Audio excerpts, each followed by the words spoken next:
Ronan Keating, hi, it's so good to see you. Welcome to, Good I to see you suppose, guys. a little mini smile breakfast studio. How are you? Yeah, great. Thank you so much. Very excited about coming on down to South Africa. Finally, We're can't excited to wait. see you. Especially excited to Yeah, have you can't in wait. Cape Town. We know how much you love the city. I do. We were lucky enough to be there last March. We did Gary and I did the charity event last year with Citadel, and we are coming back again this year to do the same. But I'm managing to squeeze a few gigs in along the way, so to be able to play Kirstenbosch Gardens again, it's been I think 20 years since I played Kirstenbosch, so it's a long time, and I'm really excited about coming back. You say it the way the locals do. That's kind of cool. But before we get to your gig, you are Yeah, also a morning radio show host, which is kind yeah. of neat. So, what's the best part of being on the radio every morning, early in the morning? Coming from one breakfast show Well, I host to another. well, I think you guys will appreciate this, and this might go over, some people's heads, but it's the privilege to broadcast. And I know that sounds a bit fancy, but I didn't realize what a privilege it is to be, to do it until I did it. I've been on radio for 30 years. I've been doing interviews and so on. But when you actually have a show that has your name over the door, and you get to talk about the things you want to talk about. You get to play the music. Really is a privilege. I enjoy it. I enjoy it every morning. I hate the hours. I hate getting up early in the morning. I hate all of that. But I really do love being on radio and just talking. I mean, it is amazing dealing with whatever's going on in the entertainment industry at that time, and playing some great music. So for me, my alarm goes off at 4 a.m. and the first thing I do before I've even jumped in the shower is have a strong cup of coffee. How do you get out of bed in the morning? Well, yeah, I put one leg in front of the other. That's it. That's as good as it gets for me. I still struggle with it. I check myself, make sure I haven't got a headache or I haven't had too much wine the night before, and then I go, okay, I can do this again. And yeah, I get myself going. 5 a.m. my day starts, and so I'm a little bit after you, but it's funny how you have a rhythm. I mean, I have a little routine. It takes me 15 minutes. I'm like a ninja. I get out of bed. It's shower, clothes, coffee, car, and I am gone. I'm on my way into the radio. With like 15 minutes, I've got it down to. It is fast. I've got to say, you mentioned you hope you didn't have too much wine the night before. You're coming to the best place, right? Do you have a favorite South Tell me African about wine? it. Yeah, well, yeah. I mean, there's loads. I mean, there's so many. I'll definitely be taking a trip up to the vineyards with the family. We're all coming in. We're flying in tomorrow, and we won't get in till the next day, so we won't get in till Thursday morning. But I'm hitting the ground running. I've got some charity work to do. Then I've got the gigs over the weekend. We've got the obviously Kirstenbosch on the Friday. I've got the Citadel charity gig with Gary Player on the Saturday. And on Sunday, then I'm off to Pretoria for the gig, and then Monday I'm back, and then I plan on, spending some time in Cape Town, heading up to the vineyards, spending some time on the beach, being with the family, checking out your amazing restaurants, just being in Cape Town as well. It's such a cool town. I would love to get the family up to the top of the mountain as well. That's something we haven't done. Oh, that's an absolute must bucket list item. Yeah, 100%. We've got to do that one. I got to get the kids up. Cooper and Coco would love that, the little ones. So, just the man himself, you have got quite an impressive resume yourself. I mean, successful solo singer, X Factor judge, radio presenter, as we've heard, philanthropist. But there's something else you've done as well. You could add animation voiceover to that resume, can't you? Yeah, I've done a couple of those, but I think I never got really popular in the house with the little ones until I was the voice of one of the Paw Patrol characters on the last movie that just came out. And yeah, that was quite a little that was an eye opener for me. Cooper all of a sudden realized, whoa, Dad, this is cool. You know, after everything I've done, yeah, that was pretty special. So you mentioned that you have on your bucket list to go up Table Mountain. You said you want to go and visit the winelands. I know you're coming to perform Yeah, on your birthday, the 3rd of March, this coming I Friday. know, right? How cool is that? I know. So How cool is that? we're so happy that you're going to be celebrating your birthday with us and with this awesome Cape Town crowd. They're going to love it. Seeing as though it is your Oh, thank you. birthday, we'd really love to give you a gift. Is there anything that you would want as a gift from Cape Town? Anything your heart Oh, hey, desires? honestly, look, I'm very lucky. I'm a very privileged human being. I get to do what I do. I get to stand on stage and perform. And for me, the greatest gift is to continually be able to do that. What we went through over the 2 years in lockdown was very difficult. As a performer, it was like, I mean, it was. I can't tell you mentally what it did to me, not being able to perform, because that's an outlet for me. Yeah, we are all artists, creative, whatever you want to label us as. We're incredibly insecure.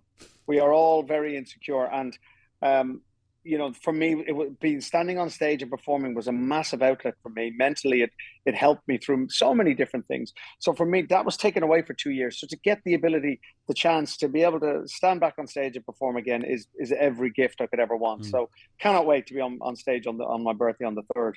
I think I might need to organize you a cake from a very special Okay. place. We have. Oh, wow. I don't know how much Yeah. Afrikaans you speak, Ronan. None. Sorry. Okay. Also, I might need to teach you a word. It's an Afrikaans word, Okay. and the word is tuisnywerheid. Tuisnywerheid. Tuisnywerheid. Not And that bad. is like the best cake that you can lekker. get. Lekker. I know yeah. that word. It's a lekker Lekker. cake from Lekker an cake. auntie, and she's made it herself, and it's the best cake that you can get, homemade, delicious. So I might need to organize you a Okay. proper Suid-Afrikaanse tuisnywerheid Ooh. koek. I am in. Absolutely. You'll have to fight my wife. My wife bakes all the cakes for all of us every year. But the Ooh. fact that we'll be in Cape Town, she will definitely forgive you. So that's all right. You can. I'm up for that. Okay, challenge accepted. Google says you're going to be 46 on Friday. So Yeah. that means next year you'll be the 47th Ronan. What do you think of Keanu Reeves? That's the first time I've heard that. I like that. Love Keanu Reeves. I mean, he's a legend. I mean, yeah. I mean, who doesn't love Keanu Reeves? He's just one of those guys, isn't he? Everyone loves him. You haven't performed for us here in South Africa in a good long while, to the public in any Yeah. case. So what's the big thing that you're looking forward to the most? Well, I've got all this music that I've released over the years that I've never had a chance to come and perform in Cape Town, but also all of the Boyzone songs. So when I did come down, I didn't perform Boyzone, and Boyzone never came down and performed in Cape Town. So I've got this big catalogue of Boyzone songs that I'm going to add to the set list. So it's a mix of my solo stuff and Boyzone on the night with my band. I've been touring it for the last year here in the UK. From June last year, I toured it, and it's a 2-hour set. And it's the most enjoyable set I've ever put out there. So it's going to be a lot of fun. I think you'll all enjoy it. Well, and what's your view on old boy bands who still have the word boy in their name? It's a little bit awkward, isn't it? As I turn 46, the boy maybe eventually will turn to a man. Who knows? I don't know. But Man's Own is kind of creepy, isn't it? Boys to Men did it right. They were kind of covering all the Yeah. bases. They ticking boxes. All right. So I read that you support Celtic FC. Is that correct? Well, Man United and Celtic are the two teams. Yeah. Okay.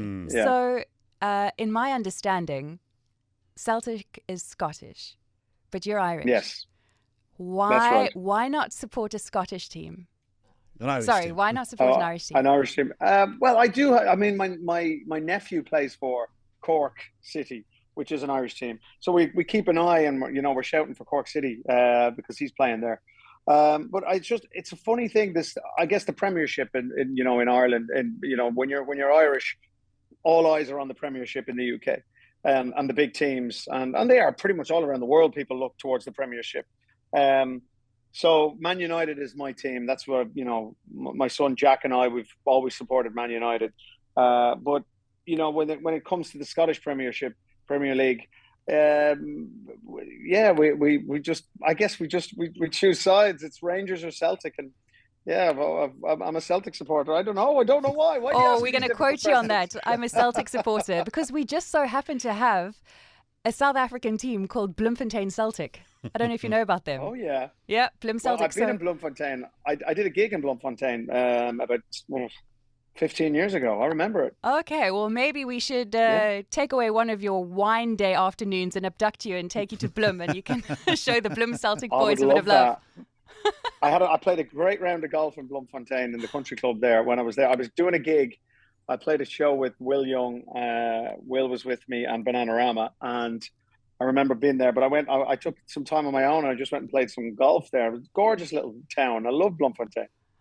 Producer Phil is from Bloem, so I see he's smiling very There broadly you right go. now. There you go. You're mentioning earlier some of the philanthropic work that you do and that you're going to do some more while you're here. And I know that you've spent quite a bit of time fundraising with Citadel, with Gary Player. A little bit more about that? Is that something quite close to your heart? Yeah, yeah, very important to me. Now, Gary and I became friends through the game of golf. I don't know, 15 years ago, maybe. It's an honor to know him, to call him a friend. He's like a father figure to me and to my family. He's been incredibly supportive and always, he's just a legend. I mean, I know he's a South African legend, but he's a global legend. So an honor for me to call him a friend and to work alongside him with Citadel on this event that we've done for the last 5 years. Has been amazing. I mean, it's just a privilege. It's a pinch myself moment. Last year, Gary and we were down at Metropolitan Golf Course and we stood on the same hole for 18 holes. So that we had 18 teams going around and Gary and I stood on the same par 3. People that aren't golfers, I'm sorry, don't switch off just yet. We stood on the same par 3 and we just hit balls in with these teams that came through.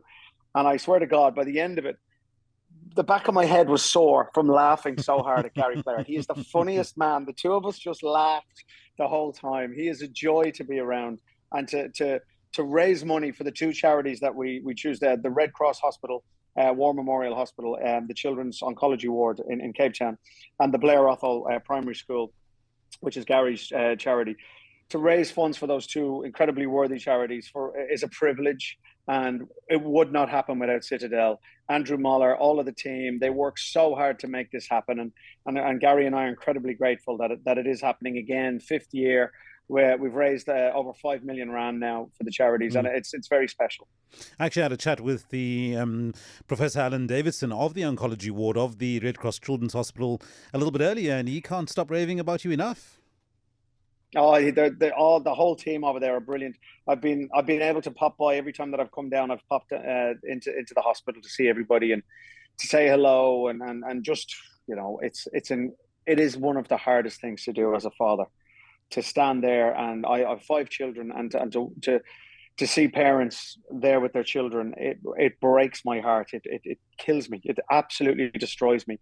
And every time I do it, I go, I can't do this again, because I come out with tears in my eyes and feeling, but then that the work that we're doing and the money that we're raising is doing a really important job. So we continue to do it. And I've invited some of the team down to the gig, actually, some of the nurses and the doctors and some of the families down to the gig on the Friday night for some respite and just to get away from it for a minute. So hopefully they can, have a little dance and enjoy themselves. But I'm just honoured that I can do it. They're going to love that. Ronan Keating, thank you so much for chatting to us. We can't wait to see you on Friday. Have a safe travel. Thanks, guys. All the very best. Thank you. I want to squeeze one last in with you. You mentioned being a dad of 5. You know you're a father when? You haven't slept a night. From the time the first one was born. Oh my Lord. It's so true. Thank you for your time. Enjoy Cape Town when you're here. Thanks, guys. Bye. God See you bless Friday. you soon.